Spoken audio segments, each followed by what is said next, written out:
The night her father became her worst nightmare. Part 1. The First Signs of Horror.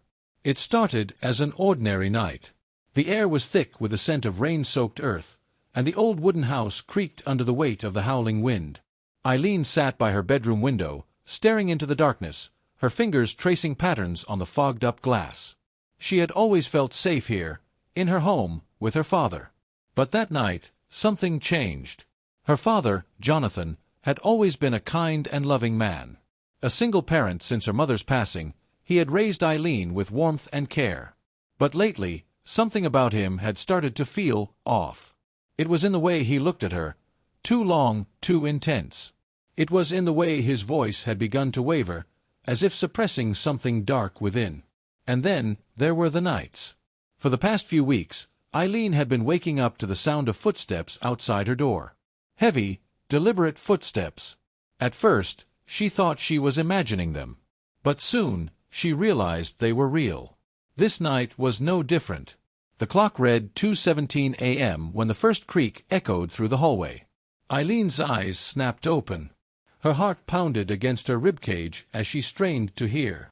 The sound was slow, measured, moving closer to her room. Then, silence. She held her breath. A long, excruciating moment passed before a soft scratching sound began against her door.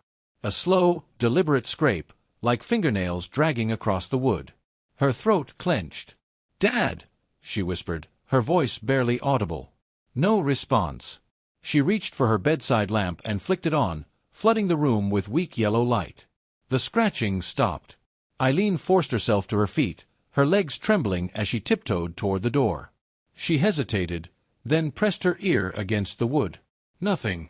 Summoning every ounce of courage, she twisted the doorknob and peeked into the hallway. The dim corridor stretched in both directions, empty. The only movement came from the faint flickering of the nightlight plugged into the wall.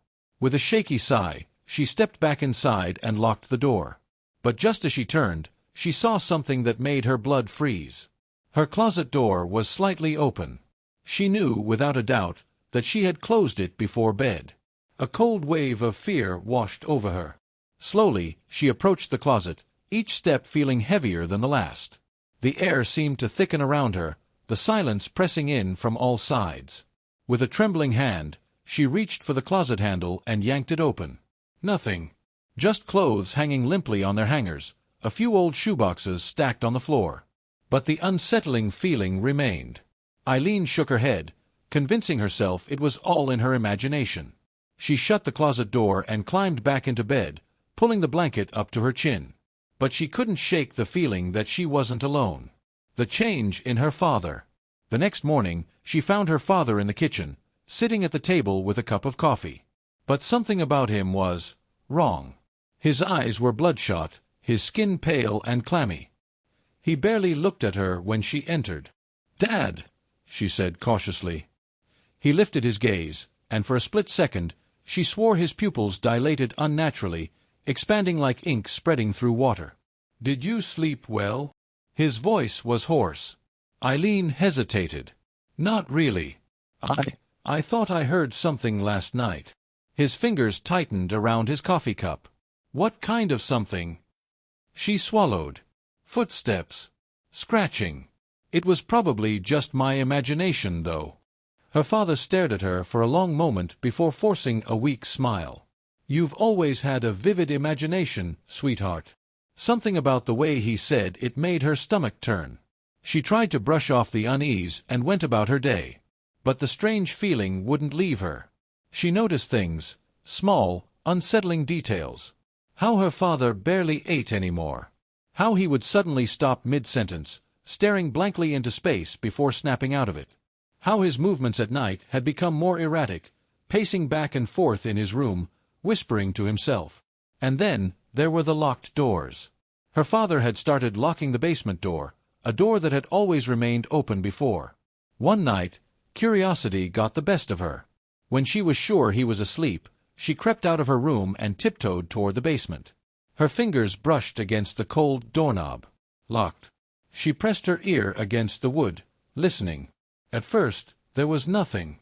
Then, a low, guttural sound slithered through the crack beneath the door. breathing. She jerked back, her pulse hammering. Was her father inside? Or was something else?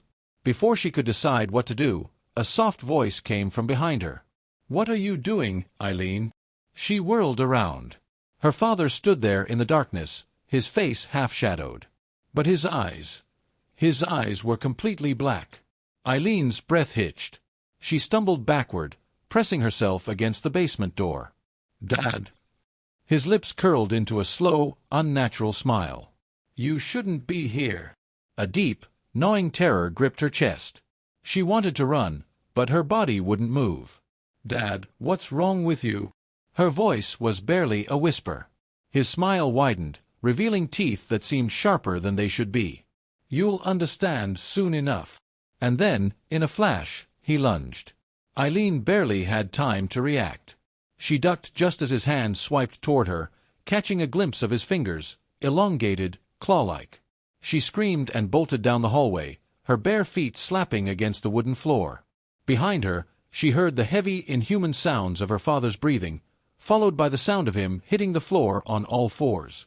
He wasn't chasing her like a person. He was hunting her.